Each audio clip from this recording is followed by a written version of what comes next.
Ladies and gentlemen, give this young man, well, I don't know, young might be an exaggeration, but give him a round of applause. Paul is the owner of the Freedom Truck.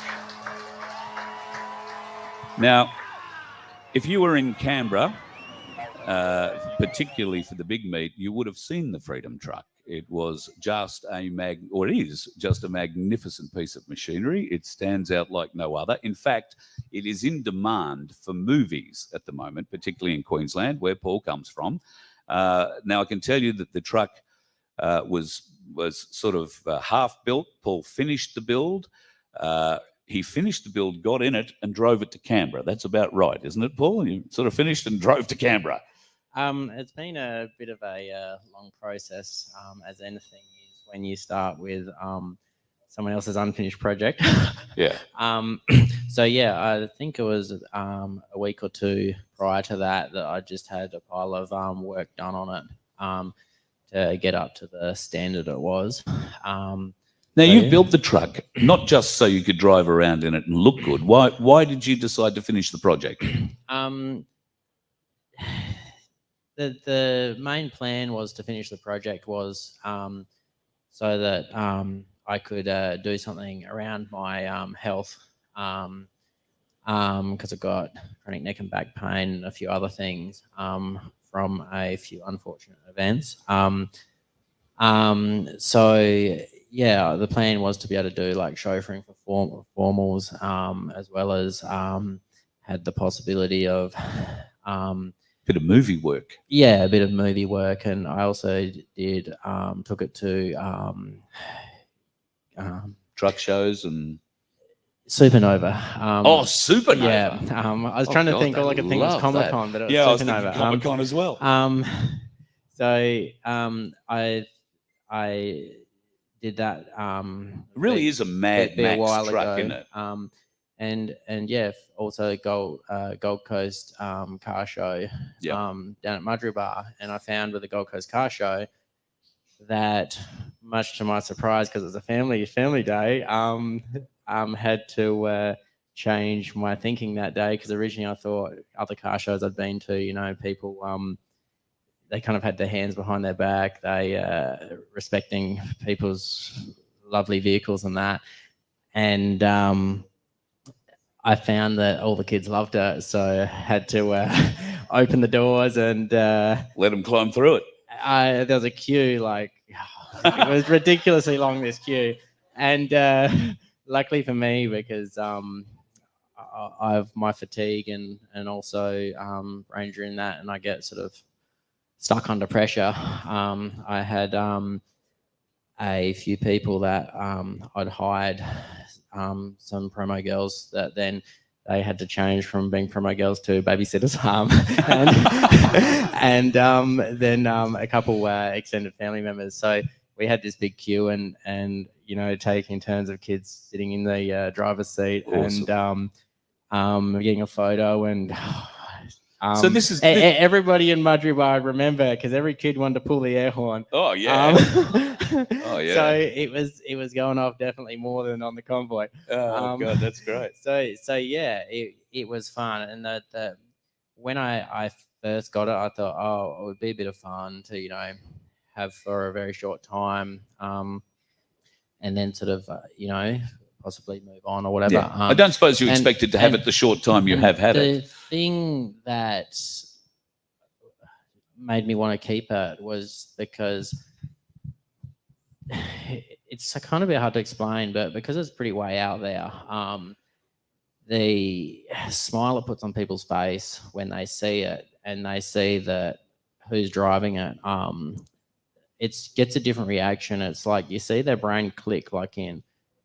It is possible. It is possible for dreams to come true. Yeah. Versus you see someone in a Lamborghini or Ferrari, you're just like, Yeah. Your immediate reaction is, they're stuck up. I'll never be able to afford that. Whether that's true or not, that's your immediate sort of mentality. Versus this, and then they see someone that often dresses in pretty daggy clothes because I'm actually doing stuff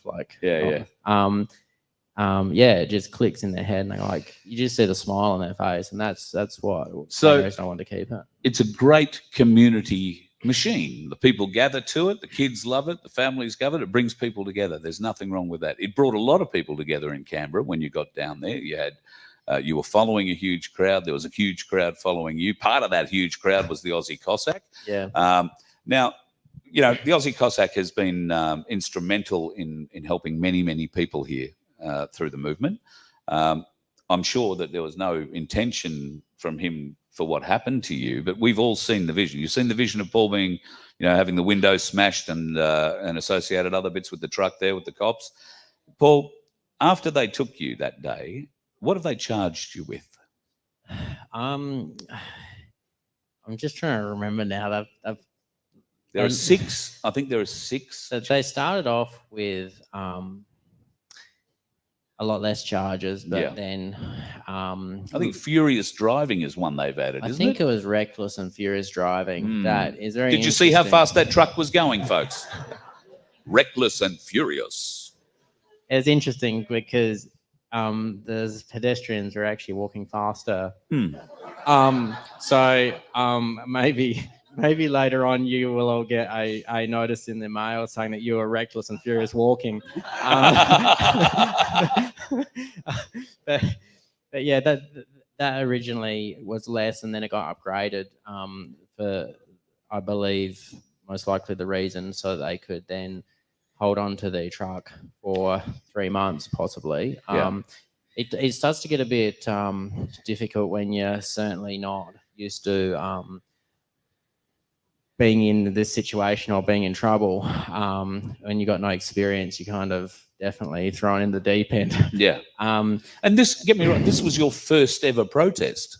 I had gone to Brisbane quite a few months earlier. Without the truck? Without the truck, just on foot. And I pretty much, because my brother went as well, and he's into camera gear and stuff, so he took a few photos and that and lost him. So I just kind of just walked on the outskirts a bit more so than one sense in the actual protest, if that makes sense. But you were right in the protest in Queensland and Canberra. So really it was my first actual active protest, rather than just going along and saying, you know, what's sort of going on. I've always my whole life been a strong believer in what I sort of feel is right and wrong, and you know, sticking up for others, and I guess that's what I was going for, because I wanted to, you know, stick up for others, absolutely support, like Australia is. I was brought up to know it. That is people coming together and helping others and trying to get this country on the right track. Absolutely. So they've dragged you out of the truck. They've charged you with all these things. The truck is still impounded? The truck's still impounded. Just going back one step with the charges is they ended up then adding more charges on many months later, when basically the lawyer said, oh, well, you can't hold the truck longer than this. They said, pretty much, we'll see about that. And all of a sudden, I know I've got one that's driving at police that's 15-year maximum prison. So now I'm looking at a total of 20 years and 6 charges that... hang on, 6 charges for a potential 20 years in jail. We did see the truck, didn't we, folks? We did see just how dangerous it was, didn't we? This guy's being railroaded fairly solidly. It can't be cheap to protect yourself in this regard, or to try and represent. No, so it's all been like a very interesting process, considering the fact that it's just that people at Epic were more kind-hearted and helpful than the people in the system. We're not surprised about that, are we? It certainly seems like the system isn't there for the people anymore, unfortunately. It's the cost so far, and this is actually many months ago, was up to around the 26,000 in legal fees, and that was at that point when basically I've stopped having a lawyer represent me, and being now self-representative with either a family member or a friend trying to sit alongside me and help me, but that's always difficult It because is.